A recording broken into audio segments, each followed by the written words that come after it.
Lucas Paul s'essuya les mains avec son tablier alors qu'il se tenait derrière le comptoir du Paul's Market. À 40 ans, avec une peau brun foncé, une barbe poivre et sel et des yeux gentils mais fatigués, Lucas portait à la fois le poids du rêve de son père et les luttes de son quartier en pleine mutation. Le magasin était sa vie depuis aussi longtemps qu'il se souvenait. Son père, un fier homme noir avec de grands rêves, l'avait construit de toutes pièces, brique par brique, dans l'espoir de donner à la communauté un lieu de rassemblement. Mais maintenant, Lucas se sentait comme un étranger dans sa propre boutique. La chaleur familière d'antan semblait avoir disparu, remplacée par quelque chose de froid et d'inconnu. La cloche au-dessus de la porte tinta et le cœur de Lucas fit un petit bond. Ce n'était plus l'excitation d'avant, c'était plutôt une habitude, une lueur d'espoir qu'il ne parvenait pas à éteindre. Il leva les yeux pour voir Madame Héloïse Green intervenir. Elle bougeait lentement, ses cheveux argentés sortant de sous l'un de ses célèbres chapeaux d'église d'un bleu profond aujourd'hui, avec de petites fleurs blanches cousues le long du bord. « Bonjour, Lucas, dit-elle, sa voix aussi chaleureuse que des biscuits frais. Comment va mon épicier préféré aujourd'hui ?» Les yeux fatigués de Lucas s'adoucirent. « Bonjour, Madame Héloïse. Vous avez l'air vif, comme toujours. Ce chapeau est gagnant. » Elle rit, le son ressemblait à un doux bourdonnement. « Eh bien, merci, mon enfant. Vous savez que je ne peux pas sortir avec une apparence inférieure à mon meilleur. » Alors qu'elle parcourait les étagères, Lucas s'appuya contre le comptoir, la regardant avec un petit sourire. Madame Héloïse venait au magasin depuis qu'il était enfant. Elle était un rappel vivant de ce qu'était cet endroit. À l'époque, les enfants couraient dans les allées, les voisins riaient et rattrapaient leur retard par la caisse, et son père se tenait droit, rayonnant de fierté. Mais ces jours semblaient désormais n'être qu'un lointain souvenir. La porte tinta à nouveau et le sourire de Lucas s'effaça. Un jeune couple entra, leurs tenues impeccables et chères. La femme jeta un coup d'œil autour du magasin, le nez légèrement plissé, tandis que l'homme se dirigeait directement vers la section des produits. Ils ne lui dirent pas bonjour et n'établirent même pas de contact visuel avec Lucas. C'était comme s'il n'était pas là. Madame Héloïse a remarqué le changement dans l'expression de Lucas. Elle posa un pot de miel sur le comptoir et lui tapota la main. « Ne les laisse pas t'atteindre, chérie, dit-elle doucement. Certaines personnes ne comprennent tout simplement pas ce que cet endroit signifie. » Lucas soupira. « Il n'y a pas que, Madame Héloïse. C'est tout. On dirait que c'est toute la région qui change, et pas pour les gens comme nous. » Elle pencha la tête, les yeux pleins d'empathie. « Le changement est difficile, Lucas. Mais ce magasin ? C'est bien plus que des briques et des étagères. C'est un morceau du cœur de ton père. Et c'est un morceau de l'âme de cette communauté. Tu n'oublies pas ça ? » Il hocha la tête, même si ses paroles ne parvinrent pas à soulager la tension dans sa poitrine. Alors qu'il appelait ses articles, le jeune couple s'est approché du comptoir, les bras pleins de collations bio et d'eau en bouteilles raffinées. L'homme a déposé les objets sans un mot, ses yeux se tournant vers son téléphone. La femme regarda Lucas, son regard s'attardant sur son badge comme si elle était surprise qu'il ait un nom. « Depuis combien de temps es-tu ici ?» demanda-t-elle, d'un ton léger mais empreint de quelque chose que Lucas ne parvenait pas à situer. « Toute ma vie, répondit-il d'un ton neutre. Mon père a ouvert ce magasin il y a plus de 40 ans. Waouh, dit-elle, son sourire n'atteignant pas ses yeux. C'est impressionnant. Lucas se força à sourire poliment et finit de mettre leurs courses en sac. Alors qu'il partait, la porte tinta à nouveau, le son étant plus aigu cette fois. Il se tourna vers Madame Héloïse, qui le regardait d'un air complice. « Tu fais l'œuvre de Dieu, Lucas, dit-elle. Ne laissez personne vous faire sentir petit. Cet endroit compte. Vous comptez. » Ces paroles lui sont restées longtemps après son départ.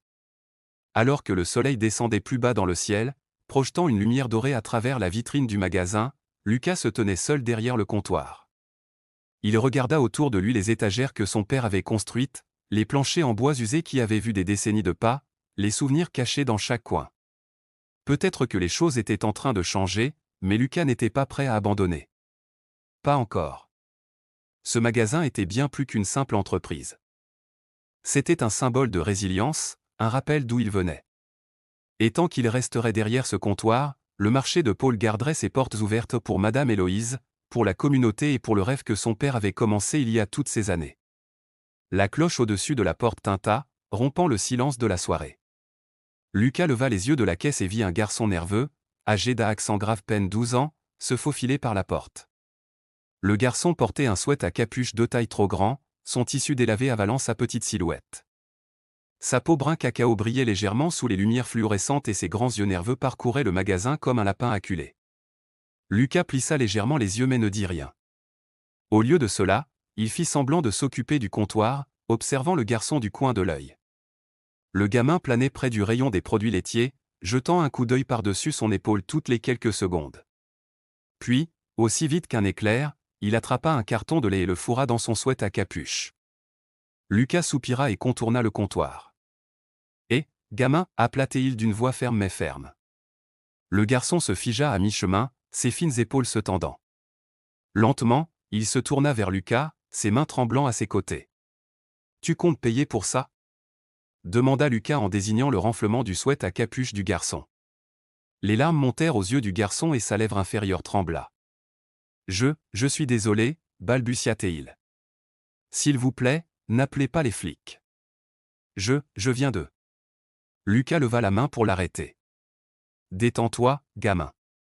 Je n'appelle personne. Allez, parlons. » Il conduisit le garçon au petit bureau à l'arrière du magasin. L'espace était exigu, rempli de vieux papiers et d'un bureau en mauvais état. Lucas fit signe au garçon de s'asseoir tandis qu'il s'appuyait contre le bureau, croisant les bras. « Quel est ton nom » demanda doucement Lucas. « Jeden » marmonna le garçon en regardant le sol. « Très bien, Jeden. Pourquoi as-tu pris le lait » Jeden hésita, ses petites mains agrippant le bord de la chaise. « Je ne voulais pas demander d'argent à ma mère » a-t-il admis. Elle est déjà stressée. Et ses enfants à l'école n'arrêtent pas de me déranger. M'insulter, dire que je n'appartiens pas. Je voulais juste quelque chose à boire pour demain. C'est tout. La poitrine de Lucas se serra tandis qu'il écoutait. Il vit la peur dans les yeux de Jeden, celle qui venait du sentiment d'impuissance. Ce n'était pas la méchanceté qui avait amené le garçon ici, c'était le désespoir. Écoute, dit Lucas après un moment. Je comprends. Les temps sont durs. Mais voler ? Ce n'est pas la façon de gérer les choses. Tu vaux mieux que ça.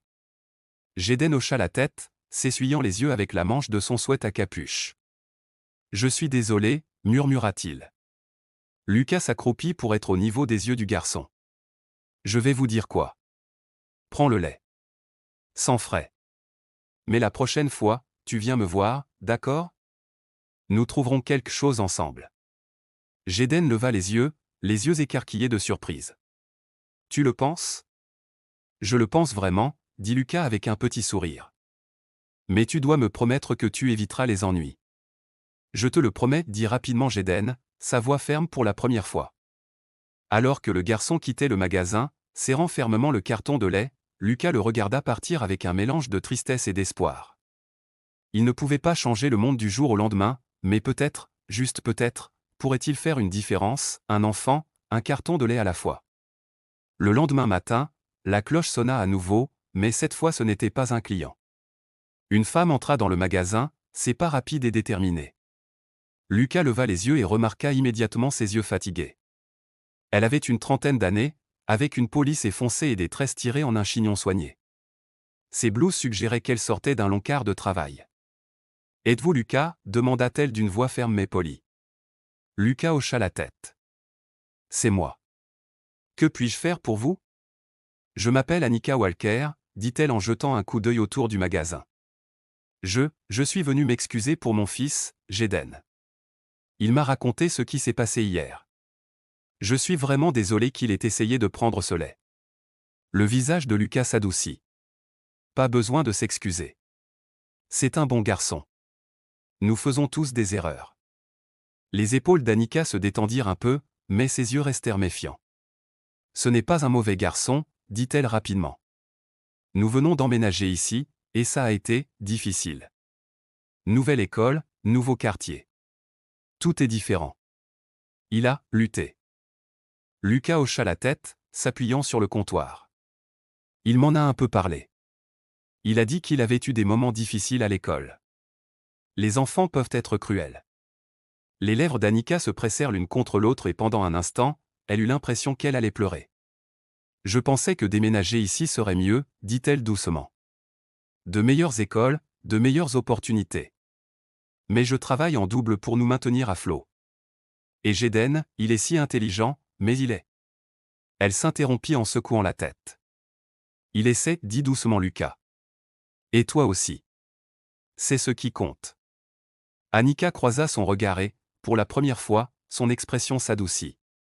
Merci, dit-elle. Pour ne pas avoir appelé la police. Pour lui avoir donné une chance. Lucas sourit. Nous avons tous eu besoin d'une chance à un moment donné. Il fit une pause, puis ajouta, tu sais, si jamais Jaden a besoin de quelque chose à faire après l'école, j'aurai besoin d'un coup de main supplémentaire par ici. Remplir les étagères, balayer. Rien de bien dur. Cela pourrait le tenir occupé et lui éviter des ennuis. Annika cligna des yeux, surprise. Tu ferais ça? Bien sûr, dit Lucas. C'est un bon garçon. Et ce magasin aurait toujours besoin d'un peu plus de vie. Un petit sourire reconnaissant s'afficha sur le visage d'Annika. Merci. Vraiment. Je vais lui en parler. Alors qu'elle partait, Lucas sentit une lueur de quelque chose qu'il n'avait pas ressenti depuis un moment, de l'espoir. Peut-être, juste peut-être, que ce petit magasin pourrait encore être un endroit où les gens trouveraient non seulement des produits d'épicerie, mais aussi un peu de communauté. C'était la fin de l'après-midi et le soleil pénétrait à travers les fenêtres du marché Paul, projetant de longues ombres sur le sol. Lucas était à la caisse, comptant la monnaie pour un client, quand c'est arrivé. Une voix aiguë traversa l'air. « Excusez-moi. Essayez-vous de m'arnaquer ?» La tête de Lucas se releva brusquement. Une femme blanche d'une quarantaine d'années se tenait au comptoir, tenant un sac en plastique rempli de pommes. Ses joues étaient rouges, ses yeux plissés. « Ces pommes sont bien trop chères. Je les ai vérifiées au supermarché en bas de la rue. Vous facturez bien plus. » Les larges mains de Lucas se crispèrent sur ses côtés, mais il gardait une voix calme. « Madame, les prix sont indiqués sur l'étagère. Je n'essaie de tromper personne. » La femme se moqua, assez fort pour que les quelques autres clients l'entendent. « Eh bien, c'est vraiment le cas. Peut-être que je devrais signaler cet endroit. Les gens doivent savoir qu'on profite d'eux. » La mâchoire de Lucas se serra. Il sentit la chaleur monter dans sa poitrine, la colère se mêlant à la piqûre de l'humiliation. Mais il savait qu'il valait mieux ne pas discuter. Il avait vu trop de situations comme celle-ci devenir incontrôlables. Au lieu de cela, il prit une lente inspiration et dit « Je suis désolé que vous ressentiez cela, madame. Si vous le souhaitez, je peux vous rembourser. » Elle souffla, attrapa son sac et sortit en trombe sans ajouter un mot. La cloche tinta durement tandis que la porte se refermait. Lucas resta là un moment, les poings toujours serrés. Il sentit les yeux des autres clients posés sur lui, leur silence plus fort que n'importe quel mot. Il se força à se détendre, à respirer. Mais la douleur dans sa poitrine persistait. Ce soir-là, après la fermeture du magasin, Lucas s'assit sur le banc en bois devant la porte d'entrée. L'air était frais, la rue calme. Il baissa les yeux sur ses mains, calleuses à cause d'années de travail, et sentit une vague de doute l'envahir. Madame Héloïse l'a trouvé là-bas. Elle s'avança lentement, son chapeau d'église remplacé par une simple écharpe. Elle s'assit à côté de lui, sa présence étant un réconfort. « Qu'est-ce que tu penses, Lucas ?» demanda-t-elle doucement. Il soupira en se frottant les mains. « Je ne sais pas si je peux encore faire ça, Madame Héloïse. Chaque jour, c'est comme un combat. Quoi que je fasse, ce n'est jamais assez. Ce magasin, il est censé faire partie de la communauté. Mais maintenant, je ne suis même pas sûr que la communauté le veuille. » Madame Héloïse s'est approchée et lui a tapoté la main. « Lucas, ton père a construit ce magasin à une époque où les Noirs possédant des entreprises n'étaient pas seulement rares, c'était révolutionnaire. Il n'a pas abandonné quand les temps sont durs, et vous ne devriez pas non plus le faire. » Lucas la regarda, les yeux lourds de larmes retenues. « Je ne sais plus si ça vaut le coup. L'humiliation, le manque de respect. C'est épuisant. »« Je le sais, mon enfant, dit-elle doucement. Mais ce magasin, ce n'est pas seulement des briques et des étagères. C'est l'histoire. C'est de la fierté. Et c'est de l'espoir. Tu portes quelque chose de plus grand que toi, Lucas. Ne laissez personne vous enlever cela. Ils restèrent assis en silence pendant un moment, l'air frais de la nuit les enveloppant. Lentement, Lucas sentit la tension dans sa poitrine s'atténuer. Les paroles de Madame Héloïse sont restées dans sa mémoire, rappelant la force que son père lui avait transmise. Peut-être que ça valait le coup, après tout. Jaden Walker a commencé à travailler chez Paul's Market le lundi suivant. Il est arrivé après l'école, son sweat à capuche surdimensionné s'accrochant à peine à sa silhouette raide. Il avait un sourire timide sur le visage alors qu'il entra, serrant fermement son cartable. « Tu es prêt à travailler ?» demanda Lucas, un sourire chaleureux s'étalant sur son visage. Jaden hocha la tête. « Oui monsieur. » Lucas lui fit visiter la pièce du fond et lui tendit un balai. « Nous allons commencer simplement, » a-t-il déclaré. « Balayer les sols et ranger les étagères.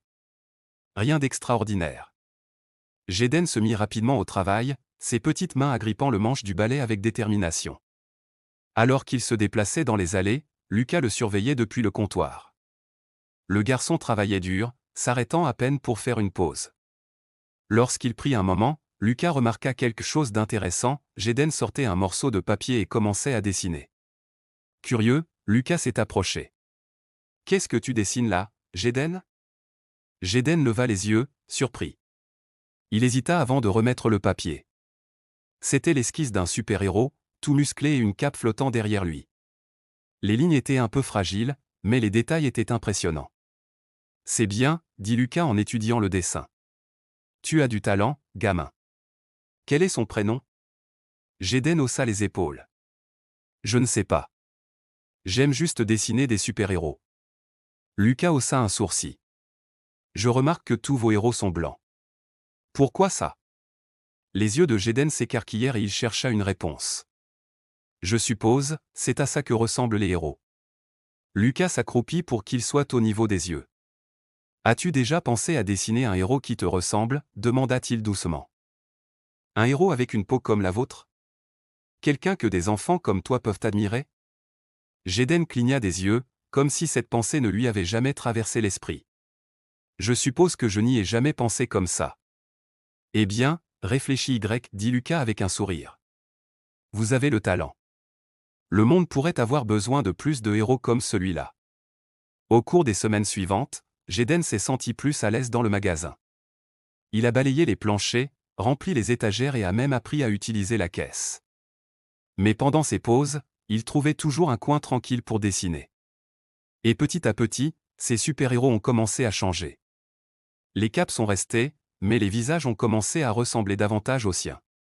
Un soir, alors que le magasin se calmait, Lucas trouva Jaden assis sur une caisse à l'arrière, en train de dessiner à nouveau. Cette fois, le héros de la page était un jeune garçon noir, les poings levés et l'air déterminé. « C'est de ça que je parle, » dit Lucas en s'appuyant contre l'encadrement de la porte. « Il a du pouvoir. Tout comme toi. » Jaden rayonnait. « Tu le penses ? » « Je le sais, » dit fermement Lucas. « Tu as quelque chose de spécial, Jaden. Ne laissez personne vous donner l'impression que ce n'est pas le cas. » Jaden baissa les yeux sur son croquis, le visage plein de fierté. « Merci, monsieur Paul. » Lucas s'assit à côté de lui. « Vous savez, mon père me racontait des histoires sur ce que c'était lorsqu'il avait ouvert cet endroit. Les gens ne pensaient pas qu'il y arriverait. Ils ont essayé de le faire sortir. Mais il a continué, même quand il avait l'impression que le monde était contre lui. C'est ce que font les héros, ils se tiennent debout, quoi qu'il arrive. » Jaden hocha la tête, les yeux brillants. « Comme si ton père était un vrai héros. »« Il l'était, » dit Lucas avec un doux sourire. « Et toi aussi. » Alors qu'ils étaient assis là, entourés d'étagères de conserves et de vieux souvenirs, Lucas ressentit un sentiment d'espoir qu'il n'avait pas ressenti depuis des années. Peut-être que le monde changeait, mais avec des enfants comme Jaden, il y avait encore une raison de croire en un avenir meilleur.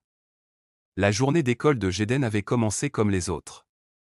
Il gardait la tête basse, espérant passer la journée inaperçue. Mais à l'heure du déjeuner, les ennuis l'ont trouvé.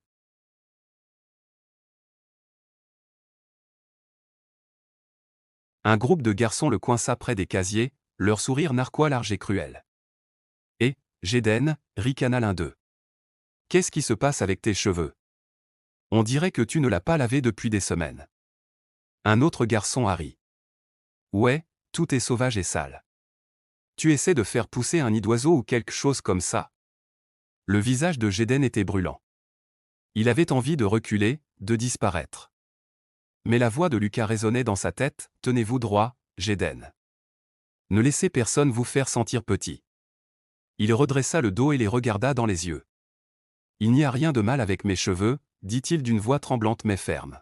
« Peut-être que tu devrais arrêter de t'inquiéter pour moi et te regarder dans le miroir. » Les rires des garçons cessèrent. L'un d'eux s'approcha, le visage tordu par la colère. « Qu'est-ce que vous avez dit ?» Avant que Jaden ne puisse répondre, un enseignant est passé. Au lieu de s'adresser aux intimidateurs, elle fronça les sourcils en direction de Jaden. « Que se passe-t-il ici » demanda-t-elle d'un ton aigu. « Il se moque de moi » dit Jaden, essayant de rester calme.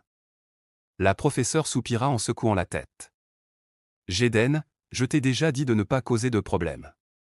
Retourne en classe. » Le cœur de Jaden se serra. Les tyrans ricanaient en s'éloignant, victorieux. Il se sentait petit et impuissant, son courage d'antan s'effaçant rapidement. Quand Annika est arrivée à l'école plus tard dans la journée, elle était furieuse. « Comment mon fils est-il celui qui a des ennuis alors que c'est lui qui est victime d'intimidation ?» demanda-t-elle, la voix tremblante de colère et de frustration. Le directeur lui a présenté des excuses creuses et répétées. « Nous allons examiner la question » dirent-ils en évitant son regard. Ce soir-là, Jaden était assis sur une caisse au fond du Paul's Market, les épaules affaissées. Lucas le trouva là, fixant le sol. « Dure journée ?» demanda Lucas en s'asseyant à côté de lui. Jaden hocha la tête, les larmes lui montant aux yeux. « Ils se sont encore moqués de mes cheveux. Il a dit que c'était sale et sauvage. Et le professeur, elle s'en fichait. Elle m'a juste blâmé. » La mâchoire de Lucas se serra, mais il garda une voix douce. « Je suis désolé, gamin. Ce n'est pas juste. Rien de tout cela ne l'est. » Jaden s'essuya les yeux avec sa manche. « Pourquoi me déteste-t-il autant ?»« Ils ne te détestent pas, Jaden, dit doucement Lucas. Ils ont peur. Peur de quelque chose de différent. Les gens aiment ça, ils essaient de démolir les autres parce qu'ils ne se sentent pas bien dans leur peau. » Jaden leva les yeux remplis de doute. « Mais ça fait mal, monsieur Paul. Cela me fait me sentir petit. » Lucas posa une main sur l'épaule du garçon. « Je sais que c'est le cas. Et j'aimerais pouvoir enlever cette douleur. Mais tu sais quoi? Vous êtes plus fort qu'ils ne le seront jamais. Vos cheveux, votre peau, votre talent, ils font tous partie de qui vous êtes. Ne laissez personne vous prendre ça. » Jaden renifla, un petit sourire tirant au coin de sa bouche. « Tu le penses ? » « Je le sais, dit fermement Lucas. Quand mon père a ouvert ce magasin, les gens ont également essayé de le démolir. Je lui ai dit qu'il ne tiendrait pas un an. Mais il était grand, comme on peut le faire. Tu as plus de force en toi que tu ne le penses, Jaden. » Jaden hocha la tête, son sourire grandissant. « Merci, monsieur Paul. » Alors qu'ils étaient assis là, au milieu du bourdonnement du magasin autour d'eux, Lucas ressentit un profond sentiment de fierté. Jaden était jeune, mais il apprenait à se tenir droit. Et à ce moment-là, Lucas savait que le garçon deviendrait un homme capable d'affronter le monde avec force et confiance. C'était une matinée calme au Paul's Market lorsque le promoteur est entré. Il portait un costume élégant et avait un air d'autorité qui semblait remplir la pièce. Lucas n'avait pas besoin de demander ce qu'il voulait, il le savait déjà. « Je vais aller droit au but » dit l'homme d'une voix douce. « Je suis prêt à vous offrir un montant substantiel pour cette propriété. De quoi prendre une retraite confortable et repartir à neuf ailleurs. » Lucas croisa les bras sur sa poitrine. « Ce n'est pas seulement une propriété, dit-il doucement. C'est l'héritage de mon père. » Le développeur sourit, comme si les paroles de Lucas constituaient un inconvénient mineur. « Je comprends la sentimentalité, mais soyons honnêtes, ce n'est qu'un magasin. Pensez à ce que vous pourriez faire avec cet argent. » Avant que Lucas ne puisse répondre, la cloche au-dessus de la porte sonna à nouveau. Un jeune garçon se précipita à l'intérieur, son sweat à capuche bien serré sur la tête. « Monsieur Paul, il a appelé. » Quelqu'un a peint à la bombe le côté du bâtiment. L'estomac de Lucas se serra. Il sortit et sentit son cœur se serrer. Les mots « Vendez et retournez d'où vous venez » étaient griffonnés à la peinture rouge vive sur le mur. Ses mains serrées en poing alors qu'il regardait le message haineux. Lucas n'a pas répondu. Il a juste dépassé l'homme et est entré dans le petit bureau à l'arrière du magasin. Il s'assit lourdement, le poids de la journée pesant sur lui. Les murs semblaient plus petits, la pièce plus sombre.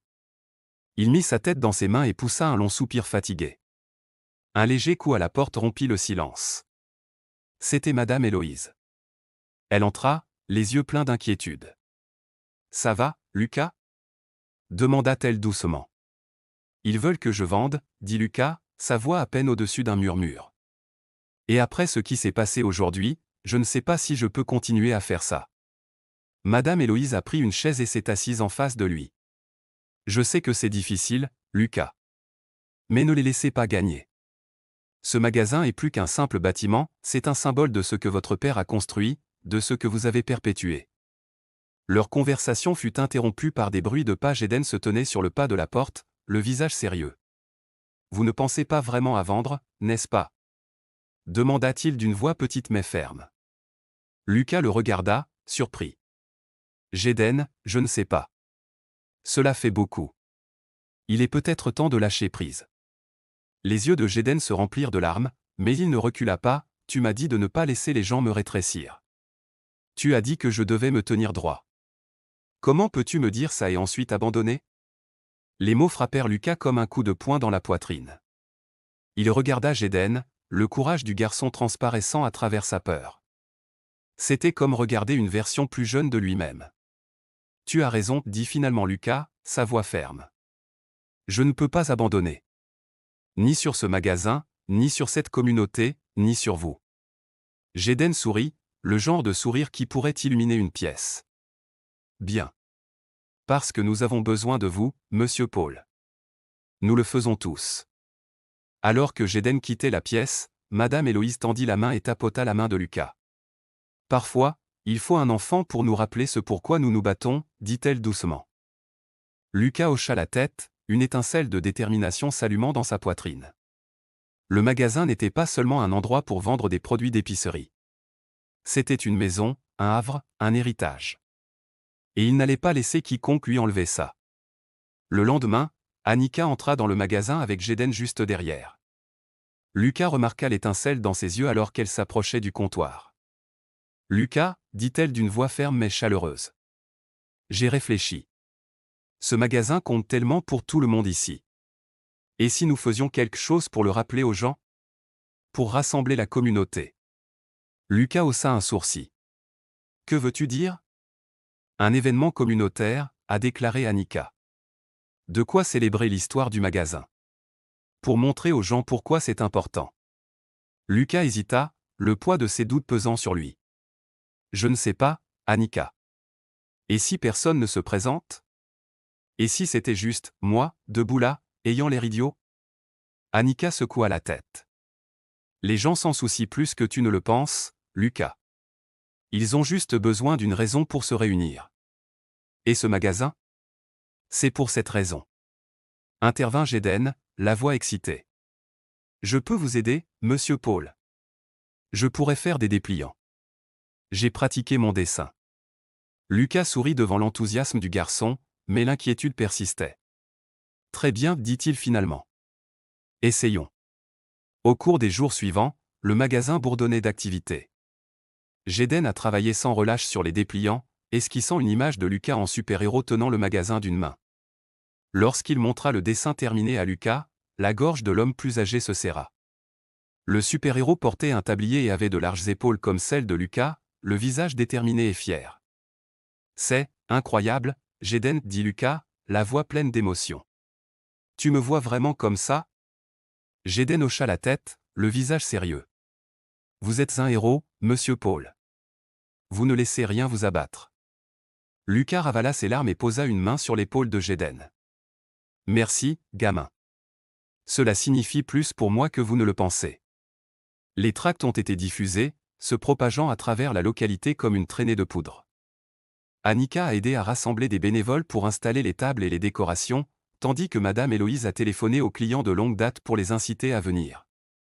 Le jour de l'événement arriva, et Lucas se tenait devant le magasin, le cœur battant. Il regarda les banderoles, les tables remplies de nourriture et de boissons et la petite scène installée près de l'entrée. Petit à petit, des gens ont commencé à arriver, des voisins, d'anciens clients et même de nouveaux visages. L'air bourdonnait de rire et de conversation. Alors que Lucas se tenait là, observant la foule, Jaden courut vers lui. « Regardez » dit le garçon en désignant un groupe d'enfants rassemblés autour de ses dessins. Ils admiraient le super-héros Lucas, le visage plein de respect. « Tu as fait ça, Jaden » dit Lucas, la fierté gonflant dans sa poitrine. « Vous avez rassemblé les gens. » Jaden sourit. « Non, nous l'avons tous fait. Ceci est pour vous, monsieur Paul. » Lucas regarda la foule, les visages qui lui souriaient. Pour la première fois depuis longtemps, il ressentait de l'espoir, un espoir réel et solide. Le magasin n'était pas seulement un bâtiment. C'était un endroit où les gens se rassemblaient, un endroit où ils trouvaient la force les uns des autres. Et aucune somme d'argent ne pourrait jamais acheter cela. L'événement au Paul's Market battait son plein. Le soleil brillait et l'air était rempli de musique et de rire. Les résidents de longue date se sont mêlés à de nouveaux visages, leur conversation étant pleine d'énergie. Pendant un instant, les différences qui divisaient les environs semblèrent s'estomper. Annika se tenait près de la scène, son sourire éclatant alors qu'elle s'adressait à la foule. « Je tiens à vous remercier tous d'être ici aujourd'hui », a-t-elle commencé. « Ce magasin n'est pas qu'un marché. C'est un morceau de notre histoire. Et pour mon fils, Jaden, c'est un lieu d'espoir. » Elle jeta un coup d'œil à Jaden, qui se tenait à proximité, la poitrine gonflée de fierté. « Monsieur Paul a fait plus que gérer un magasin », a poursuivi Annika. « Il nous a montré ce que signifie prendre soin d'une communauté. Il a donné à mon fils quelqu'un à qui admirer. » La foule a éclaté d'applaudissements et Lucas sentit ses joues se réchauffer. Il n'avait pas l'habitude d'être sous les projecteurs, mais voir la gratitude dans les yeux d'Annika en valait la peine. Ensuite, Madame Héloïse est montée sur scène, sa voix ferme et pleine de sagesse. « Ce magasin a toujours été là », a-t-elle déclaré. À travers les bons et les mauvais moments. C'était l'une des premières entreprises appartenant à des Noirs dans cette région, construite par un homme qui a osé rêver grand. Elle fit une pause, laissant le poids de ses mots pénétrer. « Lucas, ton père serait si fier de ce que tu as fait. Vous avez gardé son rêve vivant et vous nous avez rappelé à tous pourquoi cet endroit est important. » Les larmes montèrent aux yeux de Lucas alors que la foule applaudissait à nouveau. Il monta sur scène, le cœur battant. Il agrippa fermement le microphone, prenant une profonde inspiration avant de parler. « Ce magasin, ce n'est pas seulement le mien », commença-t-il, la voix pleine d'émotion. « Cela vous appartient à tous. Mon père l'a lancé pour donner à cette communauté un lieu où se rassembler, se sentir vu et valorisé. Et même lorsque les temps étaient durs, il n'a jamais abandonné. » Il scruta la foule, voyant des visages à la fois familiers et nouveaux. « Il y a eu des jours où je pensais lâcher prise », a-t-il admis. Mais être ici aujourd'hui, vous voir tous. Je sais que c'est là que je suis censé être. Ce magasin ne se limite pas à l'épicerie. Il s'agit de nous. Il s'agit de conserver nos racines et de construire ensemble quelque chose de meilleur. Les applaudissements furent tonitruants et Lucas sentit une vague de gratitude l'envahir. Alors qu'il descendait de scène, les gens l'ont approché avec des paroles aimables et des poignées de main. Les conversations ont commencé à circuler sur la région, sur la race, sur ce que signifiait appartenir. Tout le monde n'était pas d'accord sur tout, mais pour la première fois depuis longtemps, ils parlaient. Et ça, réalisa Lucas, c'était la première étape. Alors que le soleil commençait à se coucher, peignant le ciel de teintes orange et roses, Lucas se tenait devant le magasin avec Jaden à ses côtés. « Tu as bien fait aujourd'hui, gamin » dit-il en ébouriffant les cheveux du garçon. Jaden lui sourit. « Nous l'avons tous fait, monsieur Paul. Nous l'avons tous fait. » Et pour la première fois depuis des années, Lucas ressentit un espoir profond et inébranlable. Lucas se tenait devant le magasin, un pinceau à la main, regardant l'enseigne fraîchement peinte au-dessus de la porte. Les mots « Paul's Corner » brillaient en lettres audacieuses et accueillantes. En dessous, un slogan plus petit disait « Là où l'histoire rencontre la maison ». Jaden se tenait à côté de lui, tenant un pot de peinture et souriant jusqu'aux oreilles. « Ça a l'air parfait, monsieur Paul », dit-il en se reculant pour admirer leur travail. Lucas sourit, la poitrine gonflée de fierté. « Nous avons bien fait, gamin. Vraiment bien. Après l'événement communautaire, Lucas avait pris la décision de garder le magasin. Ce n'était pas seulement un marché, c'était un symbole d'espoir, un endroit sûr pour tous ceux qui franchissaient ses portes. Le renommer lui semblait juste, comme un nouveau départ tout en honorant l'héritage de son père. À l'intérieur, Annika était occupée à organiser les étagères, fredonnant doucement tout en travaillant. Madame Héloïse était assise près du comptoir, sirotant une tasse de thé et observant l'agitation avec un sourire satisfait. Géden attrapa un balai et commença à balayer le sol, s'arrêtant de temps en temps pour dessiner dans un petit carnet qu'il gardait dans sa poche. Ses croquis étaient devenus plus confiants, plus colorés. Il racontait des histoires de héros qui lui ressemblaient, forts, courageux et pleins de vie. Géden, appela Lucas en désignant le cahier. « Laisse-moi voir sur quoi tu travailles. » Le garçon hésita, puis le lui tendit. Lucas feuilleta les pages, ses yeux s'écarquillant devant les dessins vibrants. Un croquis montrait un super-héros debout, soutenant un bâtiment qui ressemblait étonnamment à Paul's Corner. « C'est incroyable, » dit Lucas, la voix pleine d'émotion. « Tu as un vrai don, Géden. Ne vous arrêtez jamais. » Géden rayonnait. « Merci, monsieur Paul. Je pensais, peut-être qu'on pourrait accrocher un de mes dessins dans le magasin. Vous savez, pour que les gens puissent le voir quand ils entrent. » Lucas hocha la tête. « C'est une excellente idée. Faites votre choix et nous l'encadrerons. » Au fil de la journée, le magasin s'est rempli de visages familiers. Des voisins sont venus voir la nouvelle enseigne, faire du shopping et discuter. L'air bourdonnait de chaleur et de rire, un contraste saisissant avec le vide que Lucas avait ressenti quelques semaines auparavant. Annika s'approcha de Lucas, les yeux brillants. « Vous avez fait quelque chose d'incroyable ici, » a-t-elle déclaré. « Géden prospère grâce à toi. Et ce magasin ? C'est bien plus qu'un simple endroit pour faire du shopping.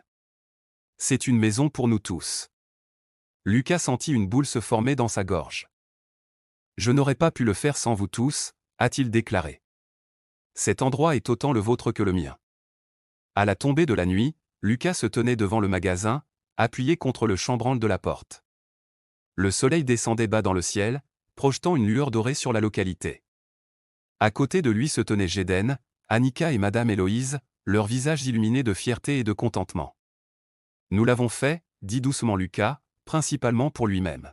« Vous l'avez fait, monsieur Paul, » corrigea Géden, la voix pleine d'admiration. « Tu es le héros de cette histoire. » Lucas rit, ébouriffant les cheveux du garçon. « Nous sommes tous des héros, gamins. Chacun d'entre nous. » Et tandis qu'il regardait Paul's Corner, dont la nouvelle enseigne brillait dans le crépuscule, Lucas ressentit quelque chose qu'il n'avait pas ressenti depuis des années, un sentiment profond et inébranlable de détermination et de fierté.